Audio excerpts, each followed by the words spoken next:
अत्यंत चवदार छान अशी चटपटीत मी पनीरची भाजी तयार केलेली आहे. तर नमस्कार, माझ्या चॅनलमध्ये तुमचं खूप खूप मनापासून स्वागत आहे.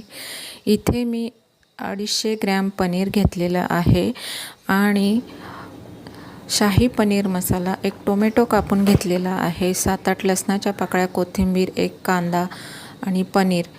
सर्व साहित्य इथे मी पनीर कट करून घेतलेला आहे आणि गॅसवर कढई ठेवलेली आहे. 2 चमचे तेल टाकून घेतलं आणि छानपैकी पनीर परतून घेतलं आणि त्याच कढईमध्ये मी 1 चमचा जिरं टाकलं.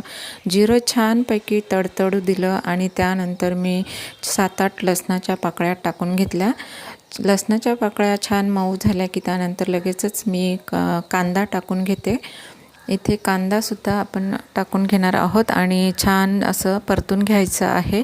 इथे एक टोमॅटो कापून घेतलेला आहे, तो कांद्यावरच लगेच टाकून देते आणि दोन्ही साहित्य एकसारखे परतून घ्यायचे आहेत आणि मऊ होईपर्यंत भाजून घ्यायचे आहेत छानपैकी. तर इथे पूर्ण कांदा आपला मऊ होत आहे. छान असं चटपटीत आपण भाजी तयार करत आहोत. तर व्हिडिओला आवडला असेल तर लाईक करायला विसरू नका. तर इथे मी तयार केलेलं वाटण, कांदा भाजून आणि खोबरं भाजून वाटण तयार केलेलं आहे, ते टाकून घेते.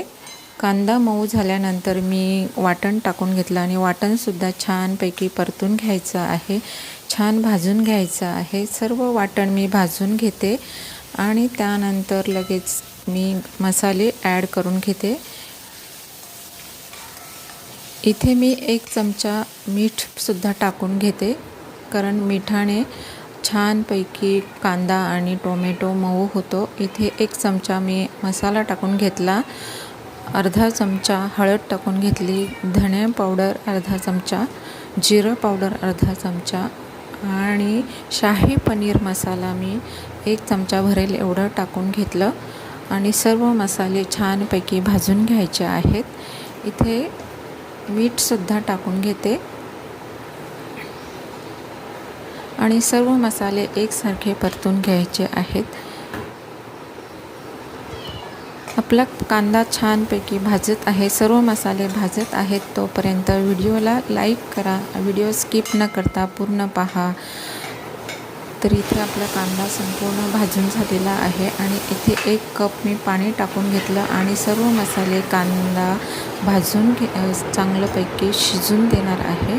छान आपण सर्व साहित्य एक उकळी येईपर्यंत शिजू देणार आहेत.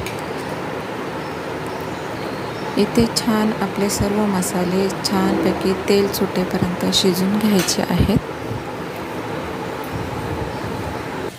इथे छान आपल्या सर्व मसाल्यांना उकळी आलेली आहे आणि इथे मी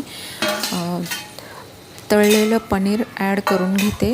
इथे छानपैकी आपलं पनीर तयार होत आहे. इथे मी भरपूर अशी कोथिंबीर कापून घेतलेली आहे, कोथिंबीर टाकून दिली आणि आपली पनीरची भाजी तयार झालेली आहे. तुम्ही बघू शकता, मी ह्यामध्ये फक्त पनीरचीच भाजी तयार केली आहे. मध्ये मटार किंवा इतर बटाटा असं कोणतंही साहित्य ॲड केलं नाही, फक्त पनीरचीच भाजी तयार केलेली आहे.